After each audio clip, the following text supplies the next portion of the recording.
guys! Welcome back to my vlog again. Thank you sa mga comments, sa mga nag-comments. Nababasa ko yun. Hindi lang ako magre-reply. Pero nababasa ko yun lahat. Mga nakaka-offend yung iba. Ganun talaga pag nag-vlog ka in public. Kaya may sasagutin lang ako doon sa mga nag-comments. Gusto ko lang sagutin si Miss Charm. Sabi niya kung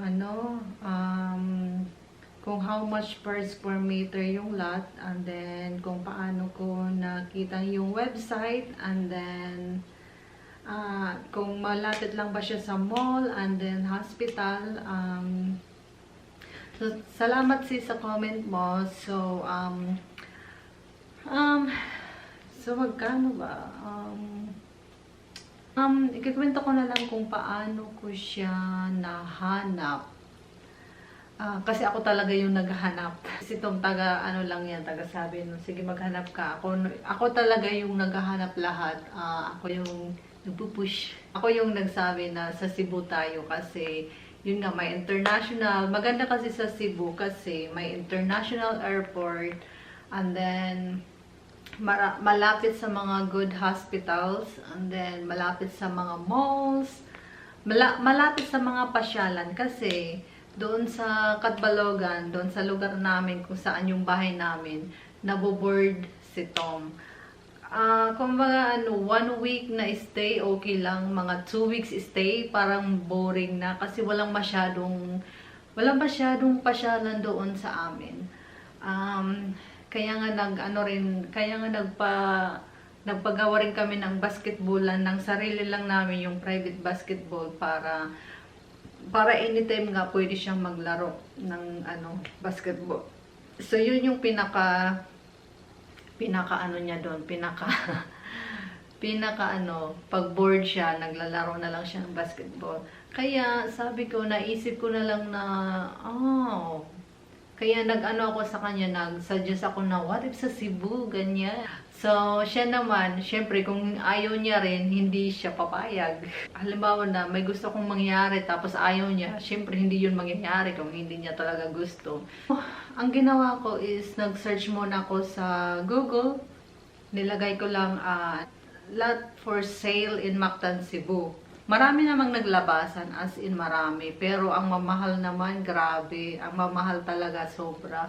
Ang pinaka nakita ko doon is 15,000 per square meters, and then 18,000, and then 21,000 per square meters. Pinakamahal, 21,000 per square meters. And then nakita ko pinakamura is 15,000 per square meters. So, and then, tinitingnan ko kung alin yung pinakamura talaga na nakita ko is yung 15,000 per square meters. And then, Vistamar siya, Vistamar. So, pumunta ko sa Facebook, nag-search ako sa Facebook na Vistamar lot for sale. Ayun, maraming naglabasan, guys. Mas mura sa Facebook, isa sa Google. So, ayun, pinapunta ko sila mama sa Cebu, and then minute nila yung seller. So ang pangalan pala ng subdivision namin is Vistamar. So marami pang available doon na mga lote. Tinawaran ko ng 10,000 per square meters. Sabi ng owner na papayag lang daw siya na 10,000 per square meters kung kami ang magbabayad sa taxes, and then sa subdivision fees. Kasi simula nung binili nila yung lote na yun, wala silang bayad sa tax at saka sa subdivision fees. Swerte nga namin nga nakahanap ako ng 10,000 per square meters kasi yung mga lote doon, 12,000 per square meters, 15,000 per square meters, 21,000 per square meters. Yun yung pinakamahal. So, kaya sa mga naghahanap dyan, Vistamar, marami pang mga available na mga lote.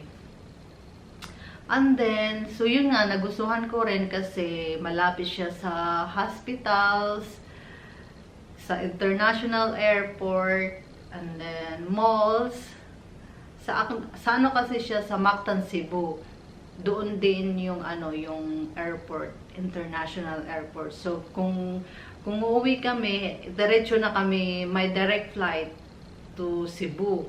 So, hindi na kami dadaan sa Manila. So, yun lang yung maganda sa Cebu kasi may international airport, may malls, may good hospitals, may maraming pasyalan. So, sabi ko, magugustuhan to nito. Tapos, maganda pa yung subdivision na yon. Meron pang maluwang yung pag-walkingan niya kasi everyday mag-walking kami pag andun kami. So, ito namang usapan namin is may may joint kami na for house spending para sa Cebu. Doon namin nilalagay yung yung mga gastusin. So, share kami. Hindi equal share. Siyempre, magkano lang naman yung maambag ko kaysa sa kanya. Pero, malaking bagay rin yung ambag ko. Kaya, malaking bagay rin din yung share ko. Kaya, sabi niya, so, okay, let's do it. So, sabi, yes, let's do it. So, ayun nga. Kaya naging possible itong itong pagpapagawa ng bahay namin sa Cebu kasi nga dahil sa namin share hindi lang lahat sa kanya sa mga may tanong diyan, i-comment nyo lang para sa next vlog ko alam ko yung sasabihin ko. Kasi salamat sa mga nagko-comment kasi nagkakaroon ako ng idea kung ano yung sasabihin ko sa next vlog ko. Kasi pag uwi namin sa Pinas, magba-vlog talaga ako. Kasi yun yung excited akong i-vlog palagi. Kasi dito sa US kasi work, bahay, pasyal, shopping, window shopping, ganyan lang. Walang masyadong ganap, kaya hindi ako masyadong nakakapag-vlog.